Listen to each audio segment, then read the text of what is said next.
Academy of fine আর্টসের শিল্পীরা তাদের প্রতিভার মাধ্যমে প্রতিবাদ জানিয়েছে।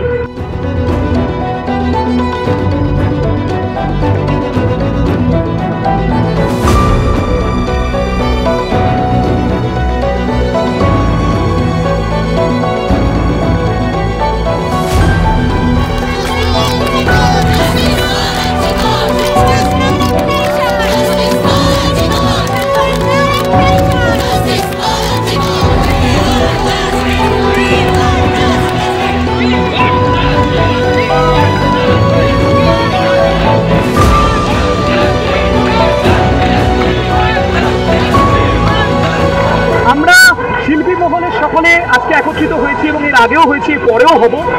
আমরা শুধু একটাই আবেদন, একটাই রিকোয়েস্ট, একটাই ভিক্ষা চাইছি যে দোষীদেরকে শাস্তি দেওয়া হোক যতটা তাড়াতাড়ি সম্ভব। কেননা একটি মেয়ে তার প্রাণ হারিয়েছে, তার সম্মান হারিয়েছে, তার সব কিছু হারিয়েছে, যেটা 2024 সালে অপ্রত্যাশিত। এরকম একটা ঘটনা যে ঘটতে পারে আমরা ভাবতেও পারি না। সেই জন্য সকলের কাছে, যারা ক্ষমতাবান, সিবিআই, আমাদের সরকার, সকলের কাছে বিনীত অনুরোধ, আপনারা দোষীদের কঠোরতম শাস্তি দিন। আমার তো ভীষণভাবে মনে হয় যে আমরা সেই সঠিক বিচারের দিকেই এই মুহূর্তে তাকিয়ে রয়েছি। কারণ আমরা প্রত্যেকেই জানি যে আসল ঘটনাটা কি ঘটেছে। আমরা দেখতে পেয়েছি সেটা জলের মতো পরিষ্কার। তারপরে আরজি করে এত ভাঙচুর হয়েছে, সমস্ত কিছু মিলিয়ে মিশিয়ে আমরা সঠিক দোষীকে খুঁজে বার করতে চাই, তার শাস্তির দাবি করছি। আমরা প্রত্যেকে, আমরা শিল্পীরা যারা আজকে এখানে এসেছি, শিল্পী বন্ধুরা, সবাই বন্ধুরা আজকে এখানে এসেছি, আমরা সেই দাবিতে এখানে পথে নেমেছি যে আমরা সঠিক দোষীর শাস্তি চাই।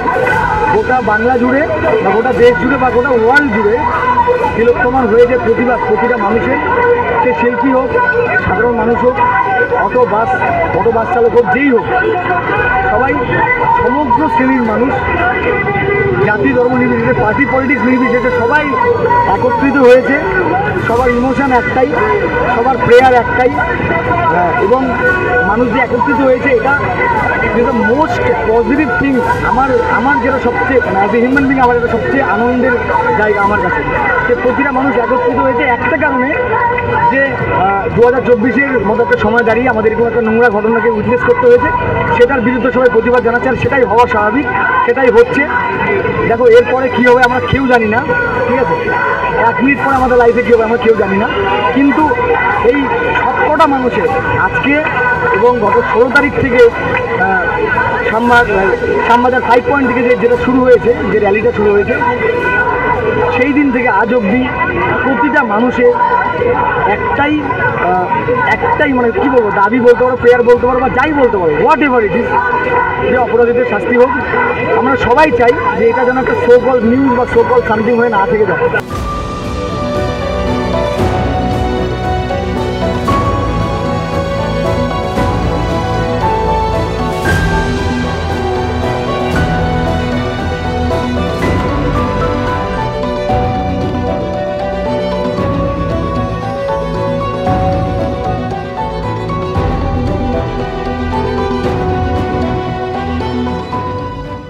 বর্তমান চিত্র মানে এরকমভাবে নারীরা ধর্ষিত হচ্ছে, শিশু মেয়েরা ধর্ষিত হচ্ছে, তার কঠিনতম সাজা হচ্ছে না।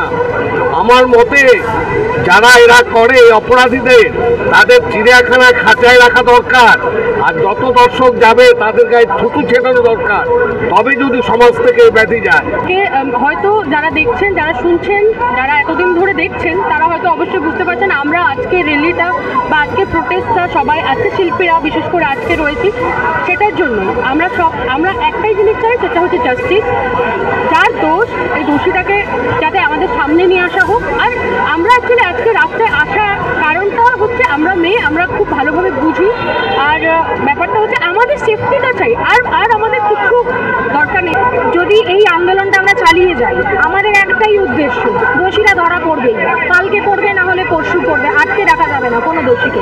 ন্যায় বিচারের আগে আন্দোলন থাকবে, ন্যায় বিচারের আগে আন্দোলন থাকবে না, একটা দিনের জন্য থাকবে।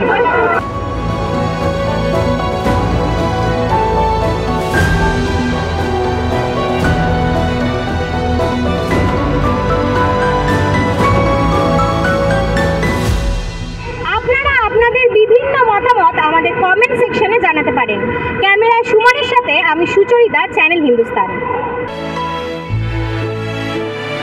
ক্রেডল ফার্টিলিটি সেন্টার, সন্তান সুখ এখন আপনার সাধ্যের মধ্যে। বিভিন্ন বিষয়ে ভিডিও পেতে চ্যানেল হিন্দুস্তানের ইউটিউব চ্যানেল সাবস্ক্রাইব করুন www.youtube.com/channelhindustan।